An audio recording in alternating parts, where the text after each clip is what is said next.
Brother lads, welcome back to the Cossy Arsenal podcast. My name is Cossy. Welcome back to a brand new video. This is your Arsenal starting 11 and preview for Arsenal versus Bournemouth. I think this is our, would say, official first game of preseason, as the Leighton Orient game was kind of a build-up. So we're going to be diving into who starts in this game, the players we're likely to see. Obviously, a couple of players have already traveled to the US, and a couple of players will be joining them later on. There are a few players we don't expect to see in this game. So you don't expect to see Declan Rice, Saka, Raya, Ramsdale, William Saliba. You don't expect to see them. But for the players that took part in the Euros, the players that represented Italy, that is Gigino, are available. The players that represented Belgium, that is Leandro Trossard, are available. We also have players that didn't go to the Euros, obviously, and players that didn't go to the Copa America as well. For the players that participated in the Copa America tournament, Gabriel Martinelli is not yet available. Gabriel Magalhaes is not yet available as well. Takaro Tomiyasu is not available for this game, as he has picked up an injury that will see him miss around 2 to 3 weeks of preseason, but we expect him to be back early for the last part of preseason in August. Hit the like button, subscribe to the channel as well. Where are you watching from? I'm going to be setting expectations on this game. Why I think it's quite a very important game for Arsenal, because when you think about Bournemouth, for them, they really don't care about Arsenal not having players. This is a game that really means a lot for them and Andoni Iraola, and it's a team that has progressed well ever since the start of last campaign, where they struggled a little bit. We played them over 2 legs last season, and you could feel and you could sense that we played 2 very different teams. Despite the fact that we beat them on both occasions, in the first part of the season, they felt like this is a team that was really disjointed. They didn't know what they were doing. They were gambling a little bit. And yes, they were gambling. They're trying to get to understand the manager and his philosophy. In the second part of the season, you could feel that we're playing a proper side. Their attacking was strong. Their defending was strong as well. And you remember a couple of blocks that Arsenal had to endure before we eventually scored, right? So that already shows you that we're playing a proper side. And for them, apart from, I think they have a few players that went to the Euros and the Copa America tournament. I think Milos Kekes, obviously, for Hungary was there, but Hungary were dumped out very, very quickly. So Milos Kekes should be already ready to play for the team.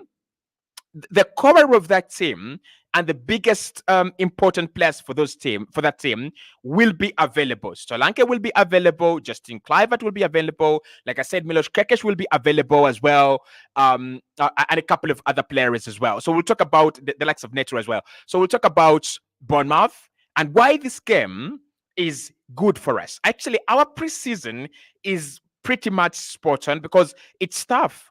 It's a tough preseason. Mikel Arteta has gone with teams that are 100% tough, right? Bournemouth, that's Premier League level. And we're talking about a team that doesn't have so many players out due to, burnout and Copa America and the Euros. Manchester United, they are in a revolution. We tend to play Manchester United now very, very often. Do you realize there's a preseason where we beat them? Then last season, that last preseason, they beat us. Now this preseason, we play them again. But Manchester United, the beauty about this game is it's always a big game. Then Liverpool, obviously, Ancelotti is a new manager. You want to play them. You want to feel how it's going to be under Ancelotti. But as well, you want to play a good side. You want to play a proper side like, Liverpool as well. They have the likes of Salah back. They have the likes of, I don't think the likes of McAllister will be there. But the likes of Dominic Szoboszlai should be there for Hungary. They were knocked out of the Copa of the Euros a little bit earlier on. So I like our preseason. I like the way it is assembled. Leighton Orient, then Bournemouth, then Manchester United, then Liverpool, and then we play some tough sides that could be underrated a little bit in Bayer Leverkusen. I don't think anyone underrates Bayer Leverkusen under Xabi Alonso anymore, but you get the point. And then we play Monaco. We play Lyon, not Monaco, but we play. Is it Lyon or Monaco? It's Lyon, right? It's Lyon. Yeah, we end off with Lyon. So we have a pretty interesting preseason. and a very, very good, preseason as well. So as we take on Bournemouth today, I don't think we're expecting a lot of friction, a lot of excitement, a lot of. It's just good to see Arsenal back, obviously, but I don't think we are going to see the high level performance of Arsenal versus Bournemouth in the Premier League. No. What you're going to see is a few players coming back. Of course, they have been training. Mikel Arteta had an early training camp in Marbella in Spain, and a few players joined in. The likes of Odegaard joined in. The likes of Ben White joined in. Julian Timber, Fabio Vieira, they joined in. So what you're going to see is a few players coming back from holiday and trying to go again. I mean, their minds have been focused off football. Now you're trying to refocus them onto football. So you're going to see a few players make mistakes here and there. You're going to see a few rusty legs, not rusty in terms of burnout, but rusty in terms of, I've not been playing football, and it seems like, we are back, right? So you're going to see a few players make a few mistakes, but I don't want us to be very critical in this game because it's just a welcome back to football. For Mikel Arteta, this is different, right? I don't know if you guys have noticed Mikel Arteta's latest pictures. I don't like the way the manager looks. Honestly, Mikel looks very, very old. Very, very old. Like, not very old, but he's aging at a terrific rate. He's becoming older at a rate that I really cannot understand. I don't know why.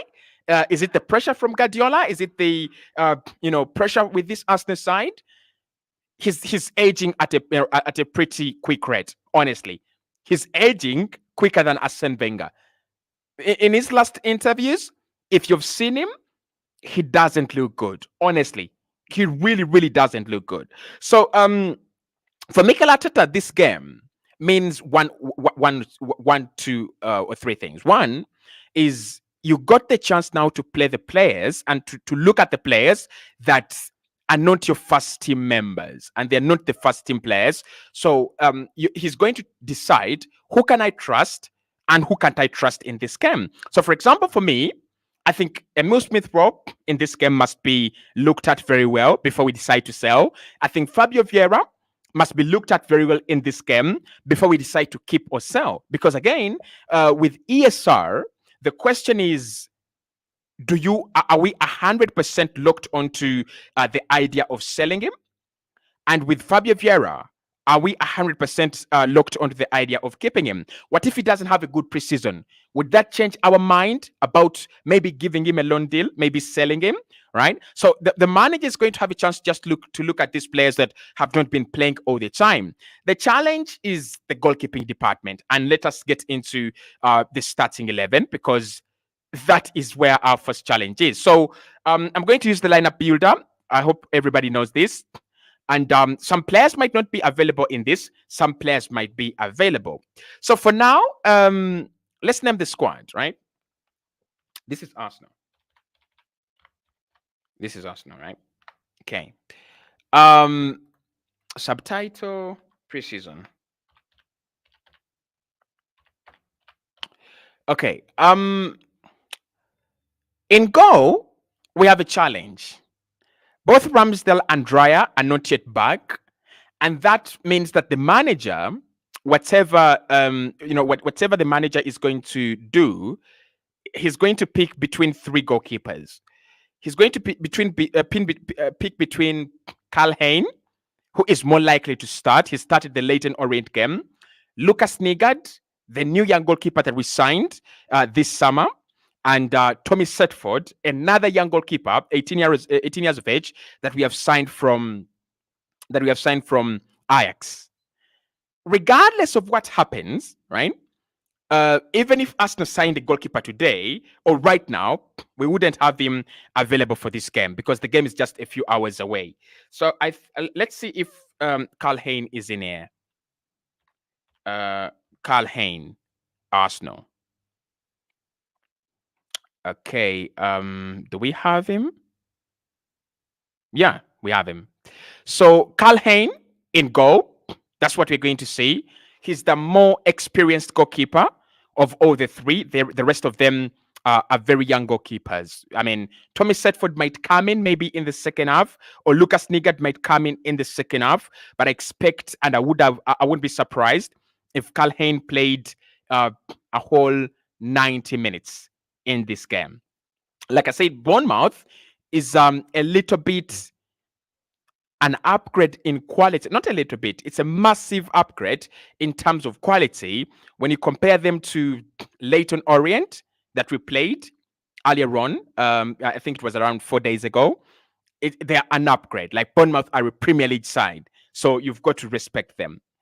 I think the debate now is going to be about the defense. Who plays in the defense? Who starts in defense? And I would really love to know what your defensive options are. Who plays at centre back? We have Timber, we have Kivio, we have Ben White as well.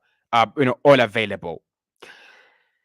So Timber played at centre back, right? Timber played at centre back when we played Leyton Orient. But in this game, I think Ben White plays at centre back, right? I think we'll see Ben White at centre back because it's Bournemouth, right? And then Jalen Timber will play at left back. So I'm going to go with Timber at left back.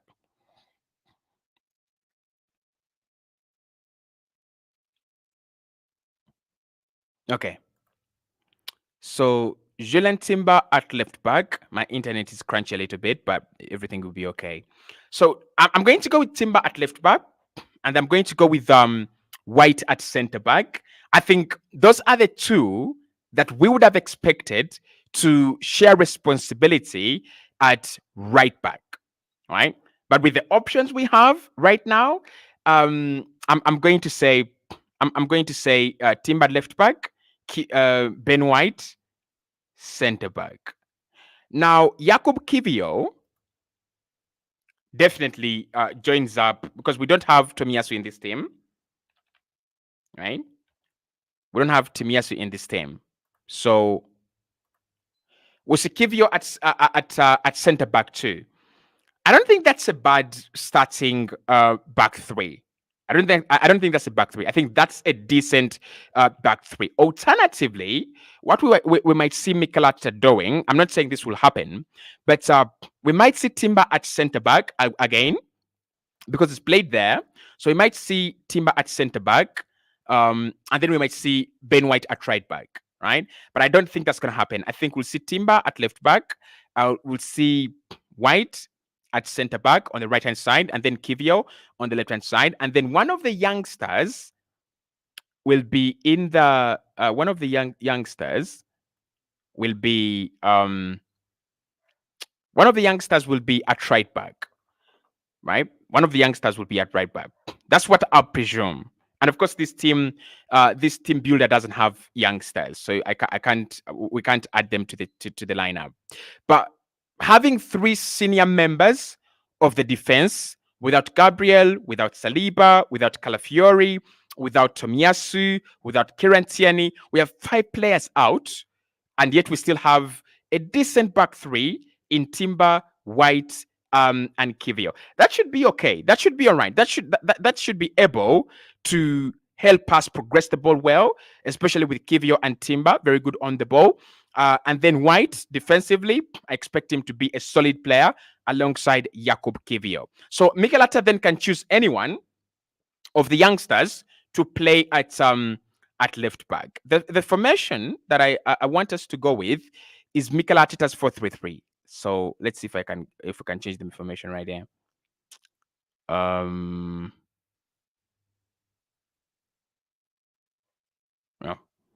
looks like I can't change it right now. Display formation.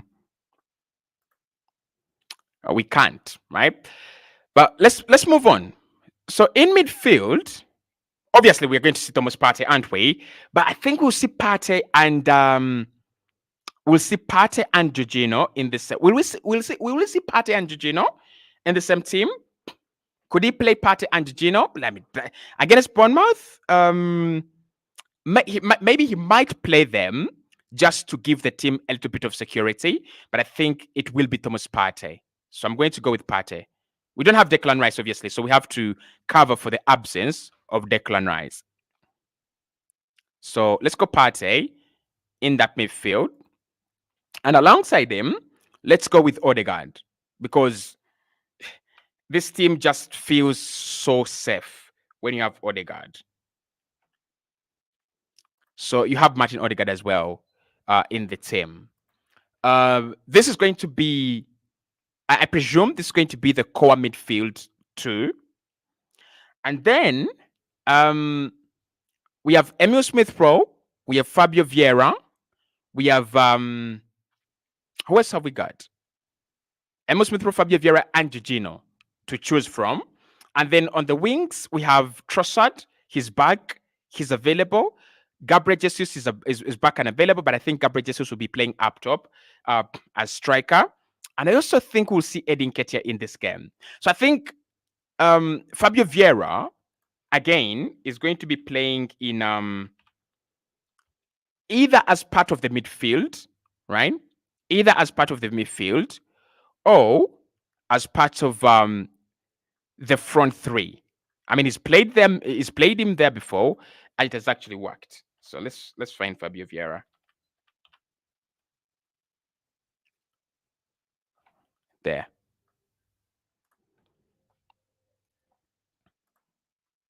Okay. So Fabio Vieira to come in to replace Saka.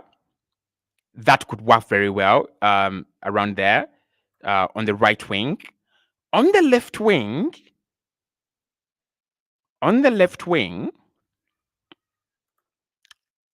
Trossard played at the Euros. Is he going to play him? Probably not. So as I'm going to go with Emile Smith Rowe right there. I'm going to go with Emile Smith Rowe. I think we'll see Emile on the left-hand side. So Emile, little bit of left wing. We know he's comfortable in that space as well. Won't be. This is not a bad lineup, honestly. This is not a bad. It's not a top premium lineup. It's not the best we can put out there, but with the options we have, this is not bad. Now, for me, up top, I would love to see Trossard and Jesus, but I think it will be Nketiah and Jesus. So let's first go with Jesus. Right. So Gabriel Jesus playing up top. Alongside, for me, I would love to see Trossard, right? So I'm going to go for me with Trossard, but I think it will be Eddie Nketiah. I don't see him dropping Eddie Nketiah, right? Unless the Olympique Marseille story builds up before we play this game, which again I don't think it will build up to the extent that he doesn't play. So actually, let's change this to Shields. Okay, prefer Shields. So this would be potentially our starting 11, right? This would be potentially our starting 11 against Bournemouth. Now, Bournemouth are going to come full house. When you look at this Arsenal side, yeah, you can easily sense, you can easily get a sense of not good enough. There's no Declan Rice. There is no Saka. There is no Martinelli. There is no Kai Havertz, Saliba, Gabriel Magalhaes. We have 6 players and Raya. So we have 7 players of the starting 11 out. But again, what Mikel Arteta is going to love about this is even when you have 8 players, because I'm counting Ramsdale as well, even when you have 8 players that you must count on, actually 9 players plus Calafiori now, 9 players that supposedly part of the starting 11, you can still put up a decent starting 11. There was a time, I think under Unai Emery, this is better than what Unai Emery was putting up as an Arsenal 11. This is much better because under Unai Emery, you had Xhaka and Guendouzi in midfield. Definitely not good enough. Then you had Pepe on the wings. Definitely not good enough. Aubameyang was striker and Lacazette, so that's good enough. That could be better than what we have in these options. But at the back we had Socrates, David Luiz, Kolasinac, Bellerin. That was a total shambles, right? So this team maybe not better than what we had under Unai Emery as our starting 11, but it's a pretty much decent 11. It's a good 11. I want us to talk about the players to watch, right? I want us to talk about the players to watch because in this one, what Mikel Arteta needs and what he's going to have to do is he's going to have to make a decision on the transfers of some players based on this game. Obviously, some of them will have the Manchester United game, but why I think the Manchester United game shouldn't actually have a big impact is after today, the manager must have made a decision on Eddie Nketiah. Look at him and say, no, not good enough, or yeah, I'm going to keep him. He should have made a decision on Fabio Vieira. Should have made a decision on Reece Nelson. I didn't even include Reece Nelson in there because at the back of my mind, I know that he's leaving Arsenal. Look at Emile Smith Rowe and make a decision as well. So I won't be surprised for some players to feature heavily in this game and then they never feature for Arsenal again. I won't be surprised to see Eddie Nketiah play like 70 minutes in this game just for him to disappear and not play for Arsenal again. I won't be surprised at all. Jack says ESR bro. Russ says news about the transfer window. Adin says Timber at centre back is better. So he played against Leyton Orient at centre back. Timber played at centre back against Leyton Orient, and I think what Mikel Arteta wants is he wants to have a bit of Emmanuel Akanji, right? He wants to have a bit of Emmanuel Akanji. He wants to have a bit of a Josko Givardio. He wants to have a bit of a John Stones. He wants to have these players that can definitely play at right back, centre back, left back, and and anywhere, and also in midfield. Because when you look at Ricardo Calafiori can play at left back, midfield, and also centre back. That is the same with Julian Timber. I don't know why you feel he's better off at centre back, but why I think he's not better off at centre back is his height and his ability to win the ball off players. That's why I've played him in this position. Let me show you. So that's why I played him in this position. Because in this position, he's not going to really need his height very much, and he will have cover from Jakub Kiwior, and also Ben White and Kiwior. They're not physical freaks. They're not really tall players that you're going to go, oh my god, these guys are tall. Arsenal have a very good collection of tall players. Not really, but why you have them together at centre back is they're a little bit tall and they can win their area duels very well. Ben White was one of the players last season that, I mean, his area duels, nobody was talking about them, but nobody was talking about him losing his area duels. Jakub Kiwior as well. Yes, he had a few problems here and there, but that was because he was playing out of position. And again, no one was talking about and complaining about his area duels as well. And that shows you eventually that Timber would be much better off at left back or at right back. I wouldn't really mind if he plays at right back. He's right-footed. That's okay. Again, he moves into the midfield very well. If he plays at left back, if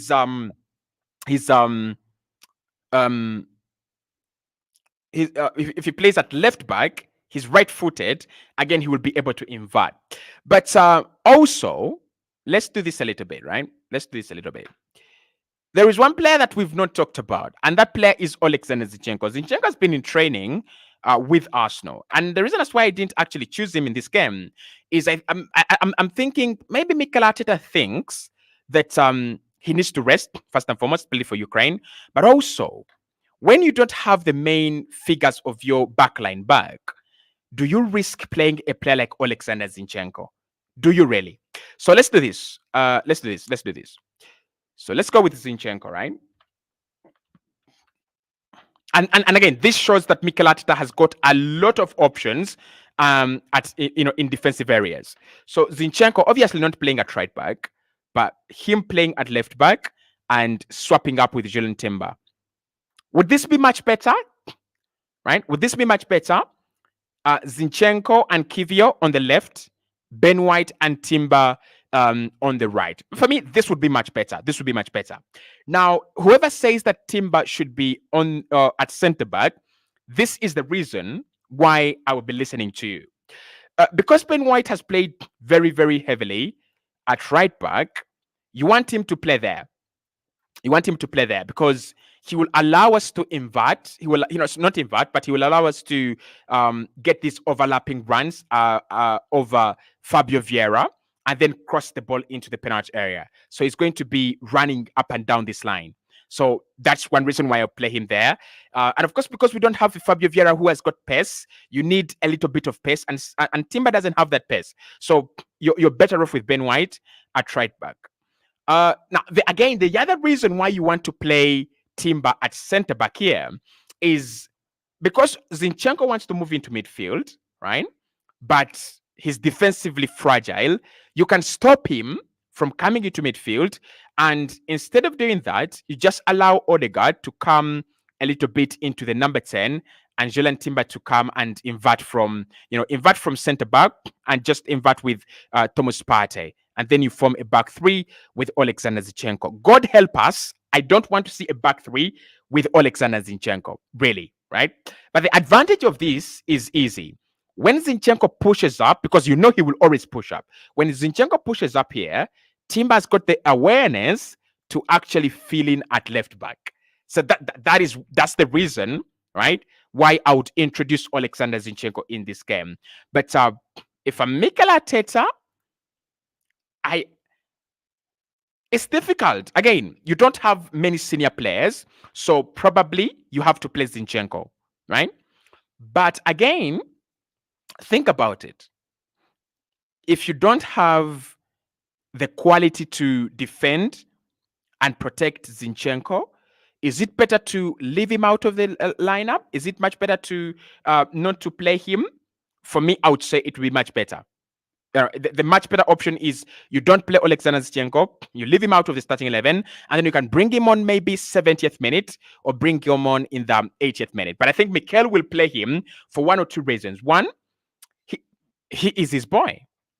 You know he is his boy. You know he loves him. So he's going to play him because in most cases, right? In most cases, he is the player that he wants to invert into midfield. He's the player that he wants to come here. He wants him to come from left back and partner up with Thomas Partey, and then we'll be forming a back three, something like this, right? So he's the player that he wants to join up with Partey, because again, if we are going to give players their credit that they deserve, I don't think there is a much better inverter or a much better player at moving from left back or right back or defense, coming into the midfield and giving you real quality than Alexander Zinchenko.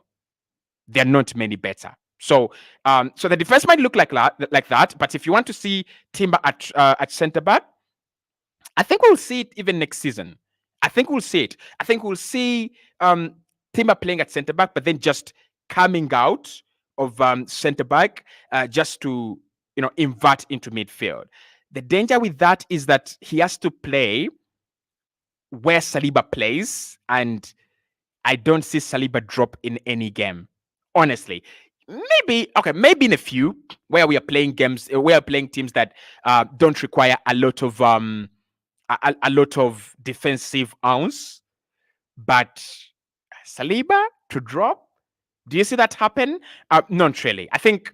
Listen, even Ruben Diaz, because with Pep Guardiola, what we have seen is even Ruben Diaz drops, even not drops really, but is rotated.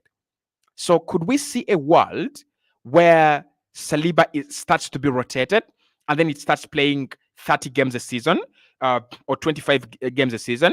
And if he is rotated like that, does he retain the crown as the best in the league? Questions to be answered are there, right? But I'm okay with players being rotated. I'm okay with Mikel Arteta going with whoever he wants at centre back. Cossy, good evening. Harry, how are you? Isaac says, please, what about Emile Smith Rowe, my man? Thanks for the updates. So with Emile Smith Rowe, he's one to watch, obviously, in this game, right? He's one to watch. I'm not going to lie to you. I think he's one player that's going to be under a lot of scrutiny in this preseason. So this is what I've said.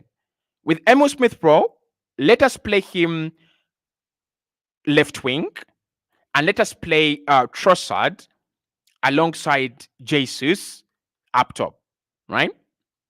Because we don't even have options. I have a few people. Okay, let me show you this, right? Let me show you this.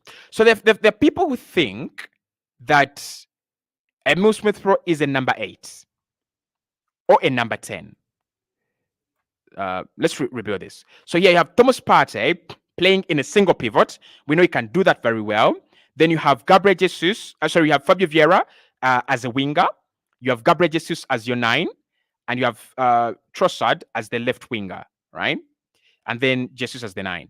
So there are people who think that Arsenal should line up like this. Odegaard in this space where he operates lots of the time. And I think we'll see Odegaard again here tonight. And then Emile Smith Rowe here. How many people think this is a good idea? Because I don't think it's a good idea. Honestly, I don't think it's a good idea. I don't think Emile Smith Rowe should be playing in this space here. Let me explain. So, what are the abilities of Emile Smith Rowe, and what are the responsibilities of this role? Mikel wants the player who plays here, let's say Granit Xhaka or Mikel Merino or Declan Rice, one, to be able to have the engine to come forward and backwards, win the ball back when when necessary, and when we are in possession, run very quickly to form a front 5 in attack. So what do I mean by front 5? Here you have you have Emile Smith Rowe coming from this area to drop into the attacking setup, and then Odegaard arriving late. Of course, we know that Odegaard scores a lot of goals here, so it's a little bit like this. Or of course, with the 8, Declan Rice or Xhaka, you've got to commit. That's why we signed Kai Havertz, although it didn't work. You've got to commit. You become kind of like another striker. Now, Emile Smith Rowe, interestingly, loves to do this very, very well. And he's a very, very good player at arriving in the penalty area. He's a very good player at, scoring goals. He's a goal scorer. So, yeah, Mikel Arteta should use him there. But the problem is he doesn't have the other qualities and the engine players like Xhaka have, and players like Merino have, and players like Rice have. So, when you think about Rice, Merino, and Xhaka, what comes to your mind? Huge, tall, athletic, industrious. There is a reason as why those guys are like that. And remember, at some point in time, we are also linked with the guy called Serge Milinkovic-Savic. Remember?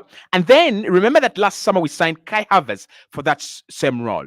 Look at Kai Havertz's build. Of course, it's not as as threatening as Xhaka or Rice, but one of the key responsibilities for Kai Havertz was you have to track back very well, and Kai was doing it very well. He was tracking back very well. You have to win the ball back and press highly. I think Emile Smith Rowe can be coached into that kind of culture of pressing. We saw it against Luton, was pressing very well. And then the other thing is these guys are like massive beasts in terms of engines. So Mikel Merino last season in Europe was one of the key players. Was one of the top players at winning the ball back, like winning his duels and winning possession in the whole of Europe. Mikel Merino on top. And like, this guy is a number 8, and that should be the role of Martin Zubimendi, isn't it? But no. So with Emile Smith Rowe, that's the first thing he doesn't do. The other thing he doesn't, you don't have from him. Now, I don't know why Mikel Arteta wants his number 8 to be tall and huge. I've not yet understood that.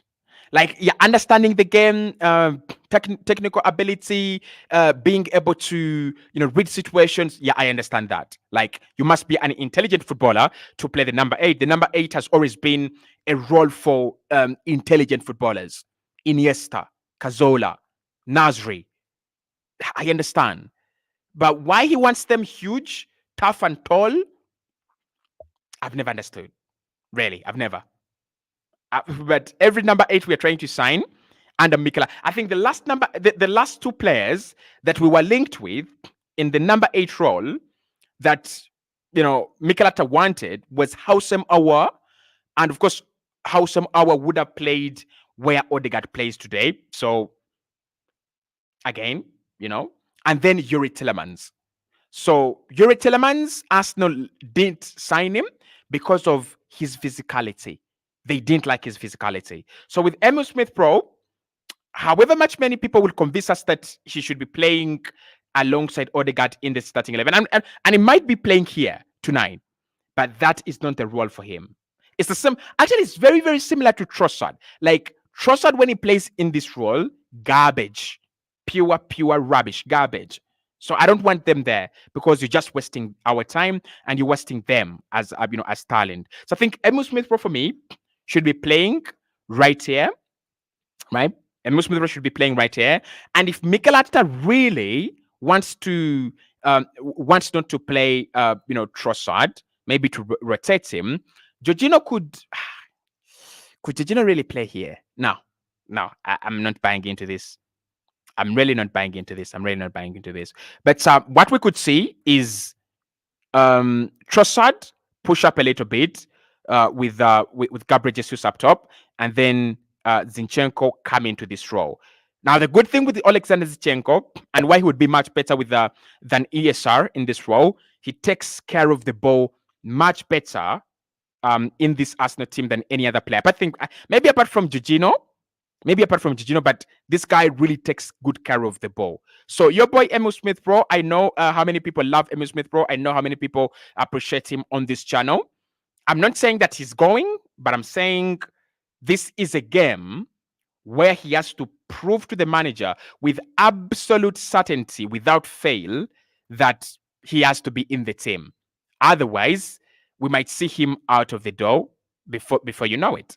Cossy, please update me on your time of your live chat. Sometimes I miss it. Okay.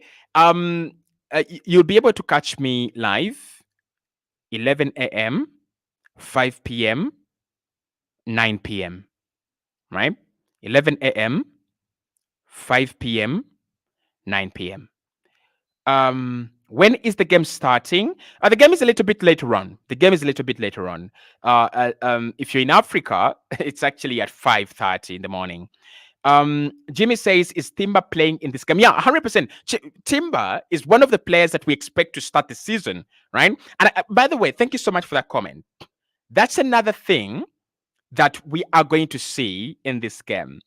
We are going to see players that the manager is going to have at his disposal during the start of the season. I'm not saying the other players won't be there, but for example, Rice, Saliba, Gabriel, Martinelli, all those players, I don't think all of them are going to come back and we see the same starting 11 that we had last season.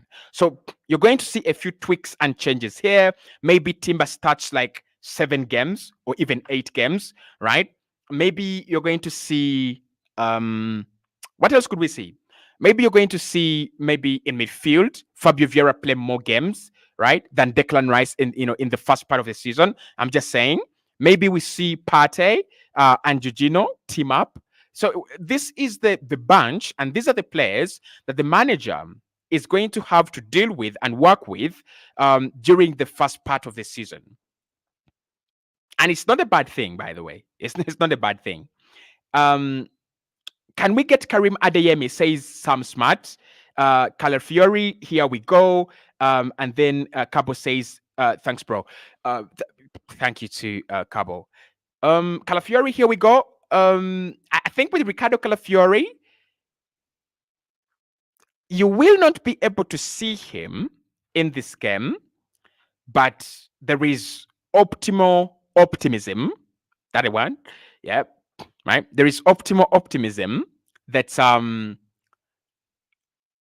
we are going to see him in the Manchester United game or Liverpool game. there is a chance that we see him. Steve K from transfers.com says that he's been told currently that Arsenal are currently the favourites to land Mikel Merino's signature. Sources have informed us that Ghana's the front runners of the queue for the reassociated midfielder, and that talks are ongoing behind the scenes. We know that talks are ongoing between Arsenal and the player's entourage. We know that the player wants to join Arsenal. We know that Sociedad are willing to sell. So let's wait and see what comes out of there. It's a bit of a not really new update, but it just popped up on my timeline, and I wanted to share with you. So I wanted to share with you guys. Okay, there we are. I wanted to share with you a picture of Mikel Arteta, and then you tell me whether Mikel Arteta has grown older, like significantly. There you are. Guys, does anyone feel he's been at Arsenal for 4 years and therefore he's going to age and therefore he's going to change, right? But do you feel that Mikel Arteta has grown like very old, especially from the end of last season, right? Especially from the end of last season, because I remember I did every press conference reaction to this guy's press conferences, to the manager's press conferences last season. I did a reaction to his press conferences. I knew how Mikel Arteta looked. He looks like he's aging. Is he under a little pressure? Like, has he been under a little pressure this summer? He looks old. He really, really looks good. I want your thoughts there. Thoughts there. Has he grown very, very old? Someone asked me a question on Karim Adeyemi. So Dortmund have said they don't have a problem with selling Karim Adeyemi, and they've said, those guys are very, very, very, very. I don't know what's the word I'm looking for, like braggadocious, something like that. They've come out and said, with Karim Adeyemi, we are not afraid and we are not worried about losing him. Every single summer, we lose a player. Now, can we get Karim Adeyemi? We can. Go to Dortmund, agree a deal between 30 million euros to 35 million euros, and yeah, it's a deal. And then agree passing terms. I think it would be a good player. It would be a good deal. But I don't think he is in the list of players Arsenal are looking at. I don't think he's in the list of players Mikel Arteta is looking at. However much he's grown old, I don't think he's looking at Karim Adeyemi. Now, personally, I like Karim Adeyemi as a player. But I'm going to put this very clearly. Adeyemi is still young. Adeyemi is still very, very young and very raw. It's the only problem I have with him. Very young, very raw. And anyone could say, okay, so we're looking at someone who comes into, replace Saka or kind of rotate with Saka. Yeah, maybe Karim Adeyemi would actually do a good job in that role. Maybe he would do a good job in that role. But for me, I would go for Chiesa before Karim Adeyemi. Because with Chiesa, I have absolute guarantee in quality. Adeyemi is still very raw. What I like about him is his pace. He runs very quickly. He times his runs very well. But his decision making is awful. Awful. So that's one reason why I'll be like, Karim Adeyemi, not a bad player, but no, right? At the moment. But listen, he's a good talent. I can't lie to you. He's a good talent. So Adeyemi is not a bad shout at all.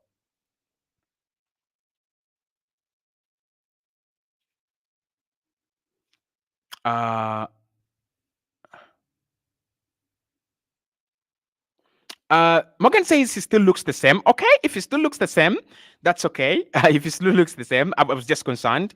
And there's someone who has done a video about Mikel Arteta aging older, and I kind of also saw it. But okay, if he still looks the same, that's all right. Good evening. I'm watching from Zambia. What about the Academy boys? Who is going to play? So I think with the Academy boys, we saw them in the Leyton Orient game. We are going to see them more in the second half. I think again, the likes of Lucas Nigard will be part of will be part of it. Ethan Nwaneri, obviously, I don't expect him to start this game, but he's more like the most senior, so expect Ethan Nwaneri to be part of the team as well. Hi, Cossy, thanks for the show. Good job here. Hi, Cossy. I think we need Williams more than Victor Gyökeres.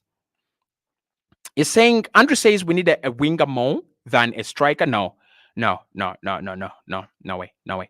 I'm not. I'm not going to accept that. I'm not going to buy into that. I think we need a striker more.